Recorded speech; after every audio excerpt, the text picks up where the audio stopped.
So today we are talking all about 5 kitchen organizing hacks. This is a big project that doesn't need to be so big.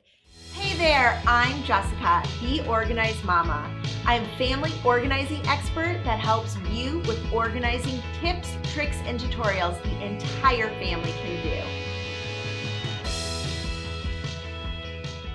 A lot of times when we go into clients' houses, we will walk in and they're like, I need my whole kitchen reorganized. And we're like, okay, so we'll take everything out and like re-put everything back where it needs to go. And they're like, well, I like my pots and pans here, and I like this here, and I like this, but it's like these 4 drawers or these like, cabinets or whatever.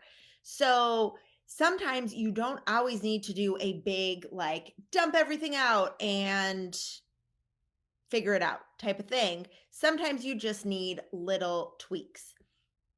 And usually what happens, if you know the story, if you give a mouse a cookie, then it's like kind of like one thing spirals into another, but then by the end, your like whole kitchen is tidy and organized and amazing.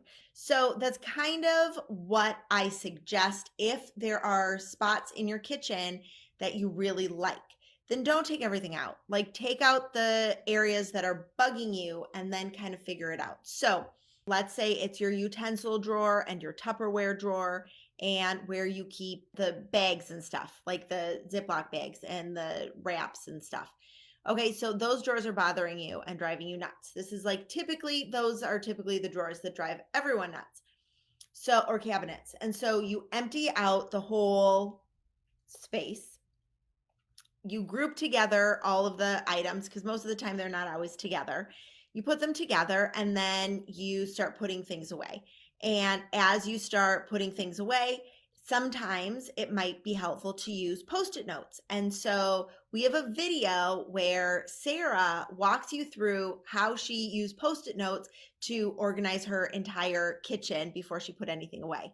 And so I think it's a really great idea to use the Post-it notes. Hack number 1, Post-it note your stuff so that you can figure out where things go.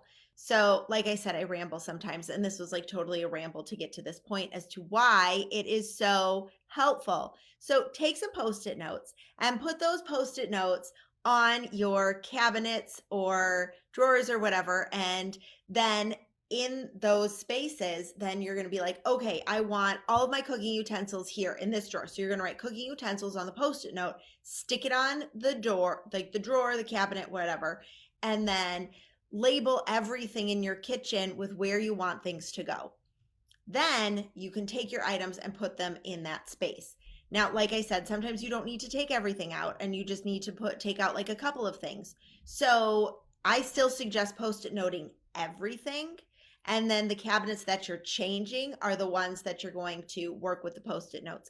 Because you could find as you are going through your stuff that, okay, where you have your mixing bowls isn't the best location. So you're going to then move those mixing bowls somewhere else because you're going to use that drawer or cabinet for something else. And so by Post-it noting everything, then you can just take the Post-it note off and put it where it belongs.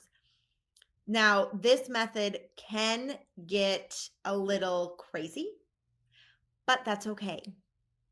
Because honestly, like biggest thing with all of that is just for you to kind of like see and move things as you go along. So you might not ever touch your spice drawer because it's set. It's where it is. This is the only spot it'll go. So you don't have to touch it. So why would we empty that out? Or like where your plates and glasses are. Those might be a perfect spot. So you don't need to take all of those out. It's some of the other things. So that using the Post-it notes is an easy way to kind of boop, boop, boop, move things around so you can see if you actually like where they go too. Because sometimes you might be like, oh, I'll put knives over here, but then you're putting cutting boards over here. And so you're like, wait a minute, that doesn't make any sense. So it's a good visual. So that is hack number 1. Use Post-it notes to label your kitchen and then move things around. Hack number 2 is creating a snack station. And last week, I had a video that I talked about how we created a snack station using these bad boys. These are stackable pantry bins that you can only get at the Container Store You can also order them from the Container Store, but they are an exclusive thing from the Container Store. I love them because they stack and they're deep. Like you can fit a lot in there, like bags of chips, the reusable sandwich bags all fit in there. There are also smaller bins that you can use. So like, let's say you have, for the kiddos, right? Okay, because that's what we're making the snack station for, because they're home and they're eating everything. So you're giving them like this is all you get to eat. That's like dry goods. And then you also might want to make one for the refrigerator as well, just so you have, fruits and veggies and cheeses. And then this is like the nashi food, like the chips and the pretzels and the granola bars. Inside these bins, you can also put smaller bins to hold granola bars, and then next to it could be the chips. So it's kind of like a natural divider. So I love these. So these are from iDesign and the Home Edit. They partnered together to make these, and I love it that you can do, kind of like side by side things. They stack, so you can stack them up. We have them on our counter so that the kids can get those. They also fit well in pantries and kind of like all over the place. So I love them. They are great. Then hack number 3 is adjusting the shelves in your cabinet. Now, this might seem like super obvious, but whenever we do this with clients, we get so many responses like, oh my God, why didn't I think to do that? Easiest way to add extra space to your kitchen. Seriously. So a lot of kitchens in my area, so we are near Chicago. So a lot of houses are built tall. So the cabinets go high. The downside to that is if you aren't like over 6 feet, you really can't reach anything past like the second or third shelf. So what I recommend is moving some of those shelves down so you have 2 or 3 kind of narrower shelves. Like typically the builder puts in the shelves, right? He goes boom, boom, boom, sticks the shelves in, and you have the same number all the way up your cabinets. Adjusting them a little lower for the plates to go on the bottom. And then if you put like your drink, your glasses or whatever on the next one, there it's lower. So you just moved everything down because your plates don't need the typical spacing in between. When you do that, then you actually get an extra usable shelf, which is incredible. Also, you can go to stores like Home Depot or Lowe's and get like, most of them are like MDF, right? MDF. They're like the faux wood cabinet shelves, right? What is it called? It's called something. I will add that in because I know there's like a real name for it, but probably just like spewing off like wrong terminology. So it's like faux wood. It is MDF. I don't know what the other thing I was saying was. Thank you. MDF or melamine, depending on the type of cabinets that you have. And then having them cut it to size, and then you can get the little like prongs inside to set in the cabinet, and you just gave yourself a whole extra shelf that you originally didn't have for really cheap.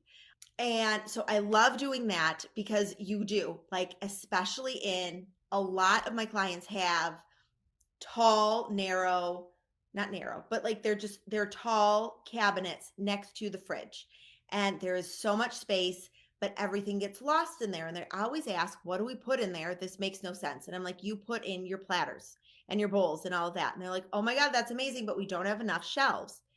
You go and you get more shelves. Or if you are building or remodeling, ask for twice as many shelves in that particular type of setup. Game changer, guys. So let's say you have, a bunch of platters. You can put like stack 2 platters on one shelf and then stick the other shelf a little higher above it.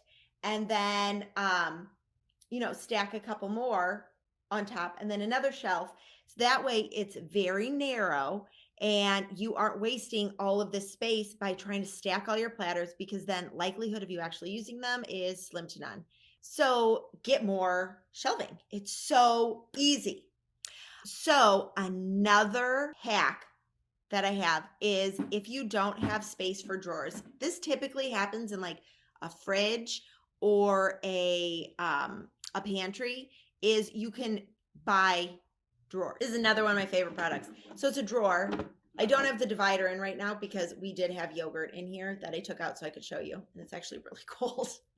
So I've been keeping this in the refrigerator and holding the kids like yogurt tubes and stuff in here. And then I have a whole top to put other things that'll stack and hold, you know, like sauces and that kind of thing. So I'm not like wasting space when we have, you know, on our shelves, because sometimes you don't need all the space on the shelves in the fridge or even in the pantry. You could stack a few of these, and then they're very easy. They come out like all the way too, and they're divided. There is a divider. I just am not using it because the yogurt doesn't need the divider. But I love these also for my design and the home edit. You can get at the Container Store. I think these are great because you could just adding drawers to your fridge is like so helpful, because a lot of those things just like go to the back and they don't help you at all. So love these as well.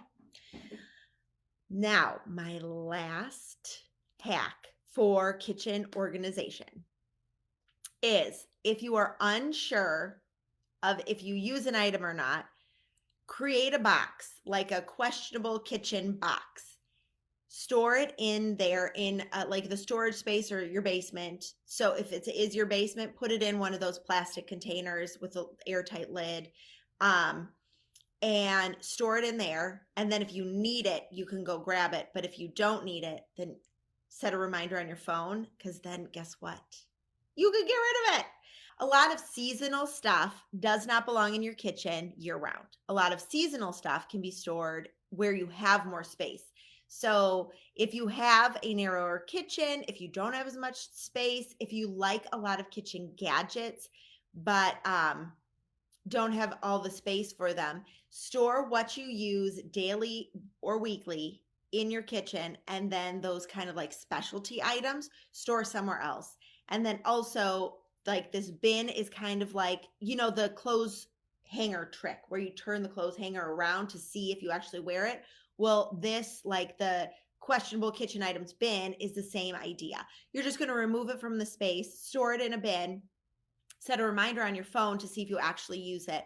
A lot of times we see, you know, kitchen gadgets that we're like, oh, these are cool. We use it for one time and then we're done. So sometimes, you know, they serve their purpose and it's time to go. So it's just an easy way to declutter, so you can visually see like, oh, all these things, I didn't use any of them. And it also stops you from overbuying as well, because then you're like, oh, well, let me go check my questionable kitchen items. And then you go downstairs, you check and see, and most likely you'll either have it or you have something that can like serve the same purpose. And then you don't need to go buy something new. So bonus hack, water bottle holders in your cabinet is great. So it's made from the same company, iDesign. I don't actually have the water bottle holders because ours are in a drawer, but when I've done it for clients in cabinets, the water bottle holder is kind of similar to this, but there's like little like U shapes where the water bottles can go and you can stack them up. Sometimes they're also called like wine holders for the fridge. Same idea. Okay, so it's either wine or water bottle. They work the exact same. And then you just kind of like stack them up, you know, kind of like a pyramid type of thing. And then you just saved yourself from like all those water bottles rolling all over the place. So that is a bonus hack, number 6. So those are my 5 tips plus one bonus one.